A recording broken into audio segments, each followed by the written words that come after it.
আমরা নোয়াখালী হচ্ছি গরিবের বউ সবার ভাবি। আমাদের চতুর্পাশের জমি জমা কিছু চট্টগ্রাম নিয়ে যেতে চাই, কিছু বোলা নিয়ে যেতে চাই, আবার কিছু নিয়ে টানাটানি করে কুমিল্লা। আমাদের কোন ভূমি ছাড়বো আমরা? কোন ভূমি ছাড়া যাবে?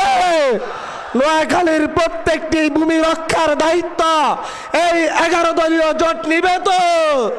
নিবে। আমরা এই নোয়াখালীতে আমাদের যেই প্রশাসনিক হয়রানির শিকার হতে হয়, এই নোয়াখালী অঞ্চলে কোনো ধরনের নৌবাহিনীর স্থায়ী ক্যাম্প নেই, কোস্টগার্ডের স্থায়ী ক্যাম্প নেই।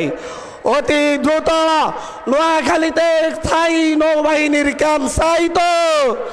চাই কিনা? আমরা নোয়াখালীকে নদীবন্দর ঘোষণা করা হয়েছে।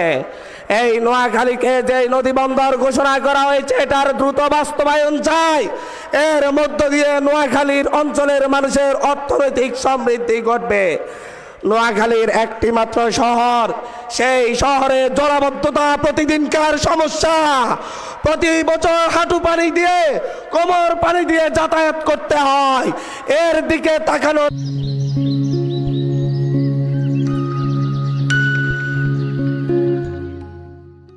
কারো কোনো সময় নেই। কিন্তু এই সদরের নেতাদেরকে দেখছি তারা সন্ত্রাস বাড়া করার সময় পাচ্ছে। আমরা আজকে আমাদের যেই নোয়াখালী অঞ্চলের সবচাইতে বড় সমস্যা নদী ভাঙ্গনের সমস্যা, হাতিয়াতে নদী ভাঙ্গন প্রবল, সুবর্ণচরে প্রকট, কোম্পানিগঞ্জে খুবই ভয়ঙ্কর অবস্থা, কবিরাটও ভেঙে যাচ্ছে। এই নোয়াখালীকে বাঁচাতে হলে নদী ভাঙ্গন নিয়ে সবচাইতে বেশি কাজ করতে হবে।